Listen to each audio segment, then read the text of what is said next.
क्यों दुर्वा का हर पूजा में इतना महत्व है। दुर्वा, जिसे हम हिंदी में धूप भी कहते हैं, का हिंदू धर्म में बहुत महत्व है। शायद ही ऐसी कोई पूजा हो जो दुर्वा के बिना संपन्न होती हो।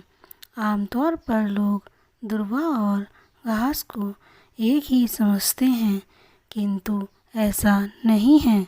दुर्वा घास का ही एक प्रकार है जो हरे रंग की होती है और पृथ्वी पर फैलकर बढ़ती है और कभी ऊपर नहीं उठती।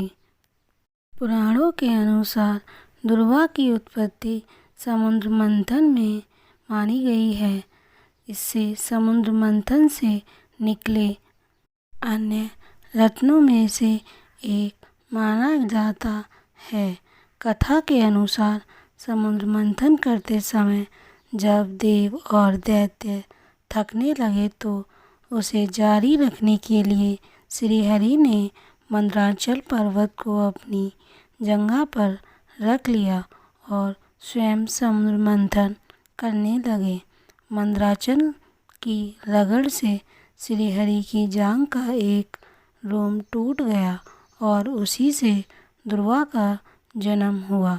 नारायण के शरीर का भाग होने के कारण यह परम पवित्र कहलाई जाती है। जब अमृत प्राप्त होने के बाद समुद्र मंथन का समापन हुआ तो नारायण ने मोहिनी रूप धारण कर कुछ समय के लिए अमृत को इसी दुर्वा पर रख दिया। अमृत का स्पर्श होने से इसकी पवित्रता और बढ़ गई और यह वनस्पति अमर हो गई। इसलिए दुर्वा ही एक ऐसी वनस्पति है जो किसी भी परिस्थिति में बिना किसी की सहायता के स्वयं बढ़ सकती है। इसे अमृता, अनंता, गौरी, महोषधि, सतपर्वा, भार्गवी इत्यादि नामों से भी जानते हैं। समुद्र मंथन के संदर्भ में ही दुर्वा के लिए हमारे धर्म ग्रंथों में एक श्लोक आता है। त्वं दुर्वे अमृत नामासि सर्वदेवेस्तु वंदिता वंदिता दय तत्सर्वं दुरितं यन्मया कृतं। विष्णुवादि सर्व देवानां दुर्वे त्वं प्रतिदा यदा क्षीरसागर संभूते वंशं वृद्धिकारी भवा। दुर्वा सदैव भूमि पर ही उगती है और ऊपर नहीं उठती। इसे इसकी नर्मता मानकर गुरु नानक ने कहा था, नानक नन्हे बने रहो जैसे नन्ही दूब, बड़े बड़े बही जात हैं दूब खूब की खूब। अर्थात झुक कर चलने वालों का कोई कुछ नहीं बिगाड़ पाता। जैसे सैलाब आने पर दूब लेट जाती है और सैलाब ऊपर से निकल जाता है, जिससे दूब तो और बढ़ जाती है, लेकिन न झुकने वाले बड़े बड़े पेड़ सैलाब में बह जाते हैं। पूजा में दुर्वा का महत्व तो है ही, लेकिन कोई भी यज्ञ इसके बिना पूर्ण नहीं होता। ऐसी मान्यता है कि दुर्वा यज्ञ में 3 महान अवगुणों आणव, काम, माई का नाश कर देती है। हिंदू कर्म कांडों एवं सभी 16 संस्कारों में दुर्वा का प्रयोग किया जाता है। कोई भी मांगलिक अवसर दुर्वा की उपस्थिति के बिना अधूरा माना जाता है। स्त्रियों को विशेषकर दुर्वा का पूजन करने को कहा गया है। ऐसी मान्यता है, ऐसा करने से उनका सुहाग अखंड रहता है। महान पतिव्रताओं जैसे माता सीता और दमयंती द्वारा भी दुर्वा के पूजन का वर्णन हमें ग्रंथों में मिलता है। ऐसी मान्यता है कि जो कोई भी स्त्री दुर्वा द्वारा पूजन करती है वो अपने पति के साथ उसी के लोक को प्राप्त करती है। वैसे तो दुर्वा सभी देवताओं को अत्यंत प्रिय है, किंतु विशेष रूप से श्री गणेश को यह अति प्रिय है। इसके विषय में एक कथा पुराणों में आती है कि अनलासुर नामक एक असुर था, जिसने अग्नि को अपने वश में कर रखा था। उसी के बल पर वो संसार को प्रताड़ित किया करता था। स्वयं देवराज इंद्र भी उसे परास्त नहीं कर सके।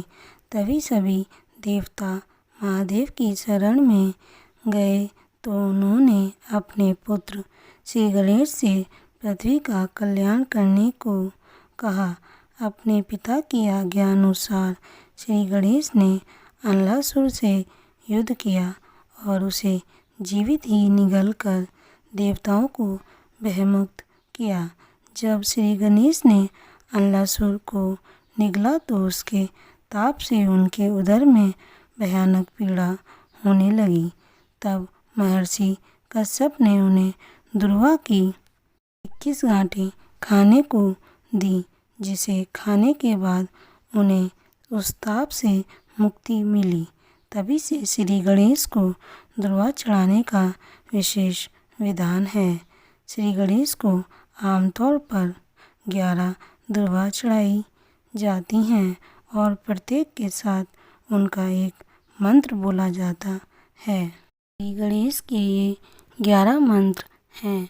ओम गण गणपतये नमः, ओम गणाधिपाय नमः, ओम उमापुत्राय नमः, ओम विघ्ननाशनाय नमः, ओम विनायकाय नमः, ओम ईशपुत्राय नमः, ओम सर्वसिद्धि प्रदाय नमः, ओम एकदंताय नमः, ओम इभवताराय नमः, ओम मूषकवाहनाय नमः एवं ओम कुमार गुरेवे नमः। जिस दुर्वा ने स्वयं श्री गणेश के लिए औषधि का प्रयोग किया, उसकी महत्ता तो आयुर्वेद में होना निश्चित ही है। दुर्वा को औषधीय गुणों से परिपूर्ण माना गया है। कहा जाता है कि त्रिफल के अतिरिक्त केवल दुर्वा ही एक ऐसी वनस्पति है जो 3 मुख्य विकारों वात, पित्त एवं कफ का नाश करती है। इसे प्राकृतिक रूप से सबसे प्रभावकारी एंटीबायोटिक माना गया है, जिसके सेवन से शरीर में रोग प्रतिरोध क्षमता बढ़ती है। इसके अतिरिक्त दुर्वा अनिद्रा एवं चर्म रोगों से लड़ने में फायदेमंद मानी जाती है। यह रक्त को साफ करती है और गले संबंधी रोगों से भी इससे उपयोग में लाया जाता है। दुर्वा का जो सबसे प्रसिद्ध गुण है वो दृष्टिवर्धन का है। कहते हैं सुबह सुबह नंगे पांव दुर्वा पर चलने से कमज़ोर आँखों की रोशनी भी वापस आ जाती है। यह एक आजमाया हुआ उपाय है जिसे करोड़ों लोगों उपयोग में लाते हैं। कुल मिलाकर दुर्वा हिंदू धर्म की सबसे प्रमुख और महत्वपूर्ण वनस्पतियों में से एक है, जिसका उपयोग न केवल पूजा एवं कर्मकांडों में अपितु चिकित्सा विज्ञान में प्रमुख रूप से किया जाता है। यह इस संसार में प्रकृति प्रदत्त एक वरदान की भांति ही है।